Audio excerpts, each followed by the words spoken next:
होता है ना, एक दिन वो परेशान हो, ड्रिंक करके ढंग से परेशान होके गन निकालता है और छोटे भाई को मार देता है। 2 गोली मारता है उसको और जाके पीछे जो उनका बैकयार्ड होता है उसमें जाके दफना देता है। अब थोड़े टाइम है ना उसको नॉर्मल होने में लग जाता है, महीना 1.5 महीना हो जाता है। पड़ोसी को परेशान हो जाती है कि यार आवाज के घर से आवाज आनी बंद हो गई है, लड़ाई नहीं हो रही आज।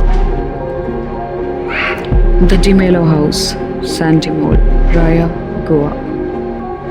ये घर अपने भूतिया एक्टिविटीज़ की वजह से बहुत फेमस है। मैं आज आपको डिमेलो हाउस की लॉकडाउन के समय की स्टोरी बताऊंगी, जिसके सुनते ही आपके रोंगटे खड़े हो जाएंगे। ये कहानी है एक लड़के की जो कि डिमेलो हाउस के बगल में ही रहता है।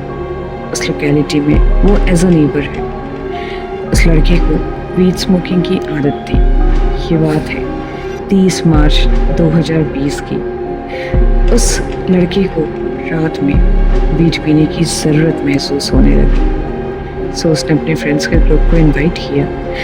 As during the period of lockdown grouping करना अलाउड नहीं था। So they decided to meet near field, जहाँ बहुत सारे पेड़ पौधे थे, झाड़ियाँ थी, तो कभी किसी को पता नहीं चलता कि वहाँ पे ग्रुपिंग हो रही है। सो ये लड़का, मैं बार बार इसका नाम नहीं ले रही हूँ क्योंकि इसने अपनी आइडेंटिटी रिवील करने से मना किया है, क्योंकि weed smoking is not accepted by parents. तो उसने ये बात कभी अपने पेरेंट्स को भी शेयर नहीं की और वो चाहता नहीं कि उसकी आइडेंटिटी रिवील हो। लेट्स से इस लड़के का नाम एलेक्स है। So we were at the story कि जब ये एलेक्स अपने फ्रेंड्स के साथ वीड स्मोकिंग करने जाता है तो इन सबको उस कार्यक्रम में लगभग 2-2.5 घंटे बीत जाते हैं, क्योंकि ये बंदा 11:30 से 2:45 के भोर तक वहाँ था। अब टाइम तो काफ़ी ज़्यादा हो चुकी थी। 2:45 पे ही रिटर्न्ड। व्हाइल रिटर्निंग वो अपने घर के लिए लौट रहा था, तो काफ़ी पैर दबा के चल रहा था ताकि आसपास के लोगों को पता नहीं चले कि वो रोड पे कोई चल रहा है, क्योंकि उसकी लॉकडाउन की पीरियड थी।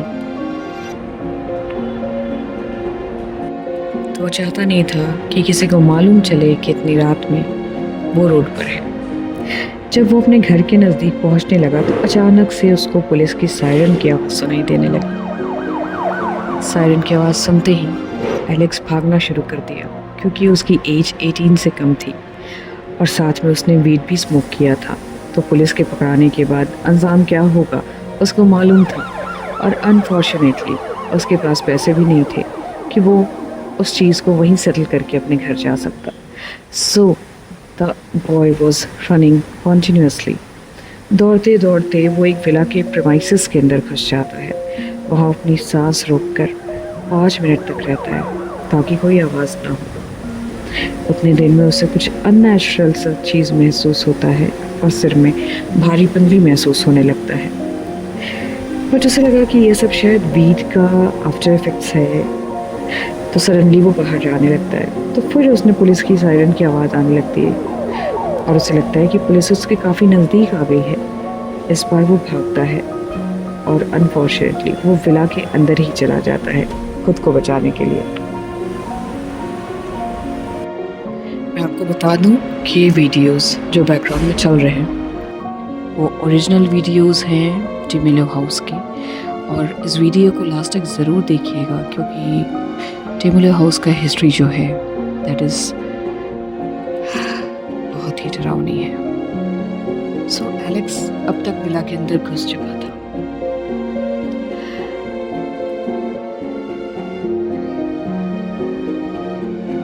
एज इफ विला उसको खुद के पास बुला रही थी। विला में पूरी तरह से अंधेरा था और बाहर कोई भी हवा नहीं चल रही थी, तो खुद की सांसों की आवाज़ एलेक्स को खुद ही सुनाई दे रही थी। तब तक उसे ये होश आया कि अनजाने में वो डिमेलो विला में घुस गया है, जहाँ की पैरानॉर्मल कहानी वो बचपन से जानता आया है। वो भागना चाहा, पर अचानक से खिड़कियों के दरवाजे आपस में टकराने शुरू हो गए। अब उसने मोबाइल देखी तो मोबाइल पे समय हो रहा था 3 बजे। जी हाँ, 3 AM। वो भाग रहा था लेकिन सिर्फ वो एक दूसरे दीवार से ही टकरा रहा था, क्योंकि उसको बाहर जाने का कोई रास्ता नहीं नजर आ रहा था। अंधेरा इतना था। अचानक से उसे ठोकर लगी और वो गिर गया। गिरने के बाद उसे किसी की सीढ़ियों से उतरने की आवाज़ सुनाई देती है। अब इसी क्रम में थकावट और वीट के नशे के कारण कब उसकी आंख लग गई उसे मालूम भी नहीं चला। जब उसकी आंखें खुली तो उसकी मोबाइल जो उसके बगल में गिर गई थी वो जलती हुई नज़र आ रही थी, और उस समय टाइम हो रहा था 3:15 AM। अब तो वो उठने की कोशिश करता है पर खुद को हिला भी नहीं पा रहा था। ऐसा लग रहा था जैसे उसके ऊपर कोई बैठ गया है और उसके हाथ पांव दोनों बंध गए हैं। जस्ट एट दैट मोमेंट वो अपने पेरेंट्स को याद करने लगता है। उसके पेरेंट्स की चेहरे उसके नज़र के सामने आने लगते हैं, क्योंकि वो जान गया था कि अब वो नहीं बच पाएगा। डिमेलो हाउस की बचपन की यादें, बचपन की कहानियाँ और अभी तक जो भी डिमेलो हाउस की हिस्ट्री थी वो सब वो जानता था, और चाहे अनचाहे वो उसी डिमेलो हाउस में रात के 3 बजे आ गया था। ये मोमेंट उसके लिए बहुत ही भयानक था, और वो जानता था कि अब उसका बचना मुश्किल था। फिर उसे जीसस की याद आने लगी और बार बार वो खुद को बचाने की दुआ मांगने लगा, और अचानक से वो उठा और दौड़ने लगा, पर जैसे कोई हवा का झोंका उसके पीछे आ रहा था। कुछ ऐसा, एक बहुत ही बड़ा सा आकार विला के प्रेमाइसेस के लगभग 20-30 मीटर तक उसके पीछे आते रहा, और फिर अचानक से वो गायब हो गया। अब कुछ दूर पर दौड़कर वो अपने घर जा पहुंचा, और उसने अपने कमरे में जाकर के खुद को बंद कर लिया और जी खोल के रोने लगा। बार बार जीसस क्राइस्ट को थैंक्स करने लगा, क्योंकि उसको पता था कि आज अगर वो बचा है तो सिर्फ भगवान के कारण ही बचा है।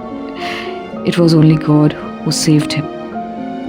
आज वो बंदा लंदन में अपनी ग्रेजुएशन पूरी कर रहा है और गोवा अपने घर नहीं आता। उसके पेरेंट्स उससे मिलने जाते हैं। वो ये डिमेलो हाउस की कहानी में 7 से 8 फुट की लंबी चौड़ी आकृति वाला जिन्नात तो काफ़ी प्रचलित है, लेकिन ये जिन्नात आया कहाँ से और क्यों प्रचलित है, इसकी हिस्ट्री के बारे में अभी तक कोई नहीं जानता था, या वहाँ के गांव वाले लोकल रेजिडेंट जैसा बताते हैं उसके अकॉर्डिंगली 2 भाई थे डिमेलो फैमिली में, और उन दोनों में प्यार था। ऑब्वियसली जब फैमिली में कोई नहीं रहता है, 2 भाई रहते हैं तो प्यार तो रहता ही है। दोनों की शादी नहीं हुई थी, दोनों मैरिड नहीं थे।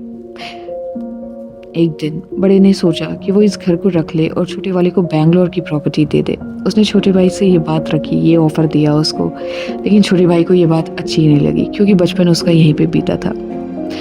अब आए दिन दोनों के बीच में झगड़े होने लगे।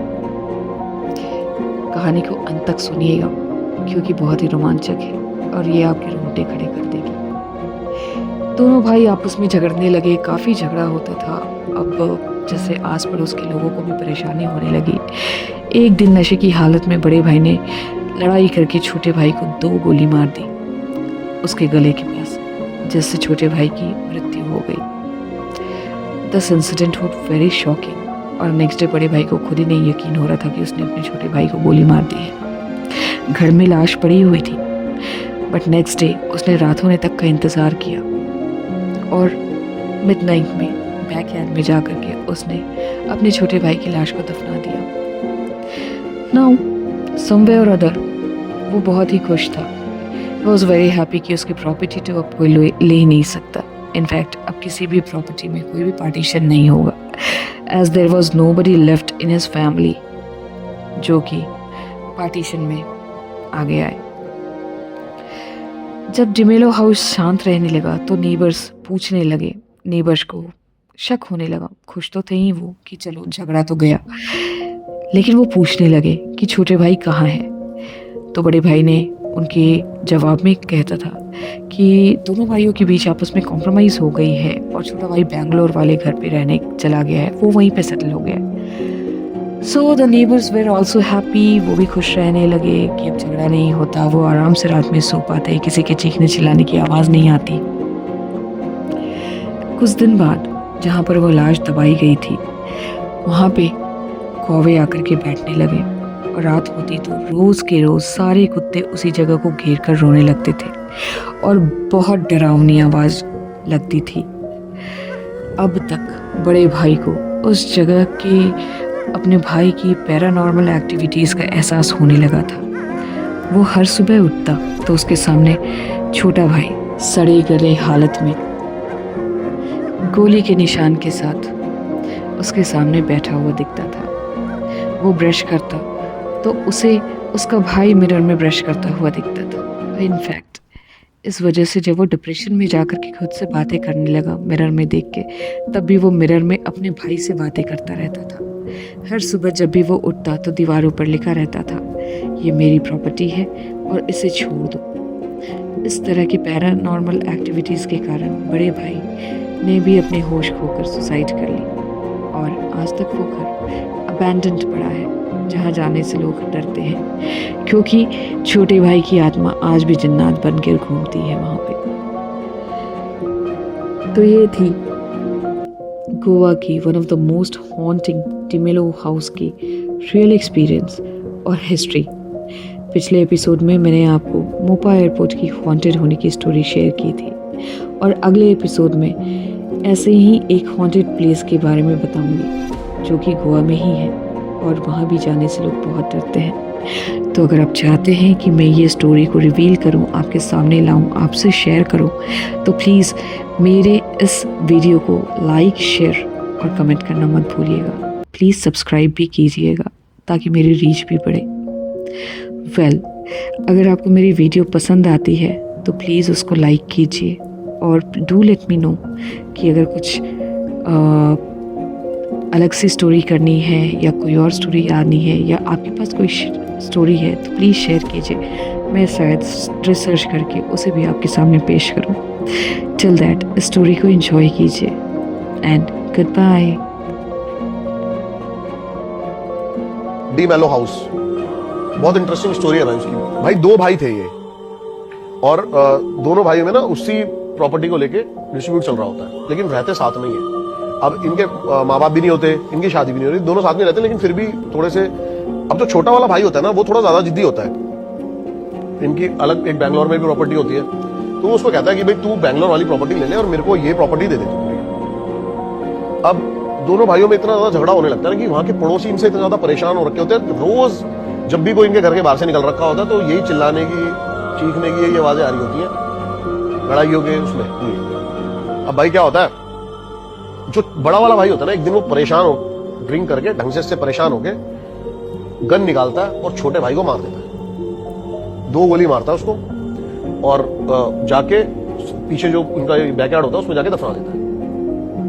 अब थोड़े टाइम है ना उसको नॉर्मल होने में लग जाता है, महीना 1.5 महीना हो जाता है। पड़ोसी को परेशान हो जाती है कि यार अब इनके घर से आवाजें नहीं बंद हो गई है, लड़ाई नहीं हो रही आजकल, ये नहीं हो रही। लेकिन है ना कुछ ऐसे इंसिडेंट शुरू हो जाते हैं कि जहां उसने गाड़ रखा होता है ना, उस कबर के ऊपर बहुत ज्यादा एकदम से कौवे आना और रात को कुत्ते उसी कबर की तरफ देख के भौंकना पागलों की तरह, ऐसी चीजें होने लगती है। तो इनका पड़ोसी एक दिन उससे पूछता बड़े वाले से कि भाई क्या हो गया, वो छोटा वाला दिखाई नहीं दे रहा। तो ये ऐसे कह के बात टाल देता है कि भाई हमारा जो भी है हमारा सॉल्व हो गया और वो बैंगलोर चला गया और वहीं पे ही सेटल हो गया, काम वही करेगा। लेकिन धीरे धीरे ना भाई उसकी दीवारों पे ना कुछ लिखा आना शुरू हो गया। वो घर की दीवारों पे वो रोज सुबह जो बड़ा भाई है वो उठता था ना तो देखता था कि दीवारों पे लिखा हुआ इंग्लिश में कि भाई मेरा घर छोड़ दे, ये मेरा घर है। ऐसी चीजें होने लगी उसके साथ और वो बहुत ज्यादा डिप्रेशन में जाने लगा, बीमार होने लगा। और एक टाइम तो बताते हैं ऐसा आ गया था कि वो शीशे में खुद को देख के ना माफिया मांग रहा है, लेकिन बताते हैं कि शीशे में उसका भाई ही दिख रहा होता था। ऐसी चीजें होने लगी और उसके जो भाई की आत्मा है वो उस घर में आ गई और उसके बाद उसको वो दिखने लगी। सुबह जब वो उठता था उसको प्रॉपर वही गन शॉट लगे हुए हैं, सड़ा बंदा कोई बैठा हुआ है, ये सब दिखने लगा उसको प्रॉपर। अब वो परेशान हो गया और उसने भाई सुसाइड कर लिया वहां पे, बड़े वाले भाई ने, उसी घर में। लेकिन बताते हैं कि भाई फिर से जब से उसका सुसाइड हुआ ना उसके बाद से दोबारा वो लड़ाई की आवाजें आनी शुरू हो गई हैं उस घर से। दोनों आपस में लड़ रहे, अब आत्माएं लड़ रही हैं प्रॉपर्टी के लिए। और भाई साहब मैं गया था रात को उस घर में भाई, मेरे को ऐसा कुछ मिला नहीं ना, मेरे को ऐसा कुछ सुनाई दिया। रात ही हो गए थे 10-11 बजे के बाद ही। लेकिन आपको महसूस हुआ था कुछ? नहीं, मेरे को ऐसा महसूस नहीं हुआ भाई, नहीं ऐसा महसूस नहीं हुआ। लेकिन अब कहते ना भाई कभी टाइम और ऑरा होता है, ऐसा नहीं होता ना कुत्ते बिल्ली नहीं है जाओगे आप। हाँ, तो ये चीज भाई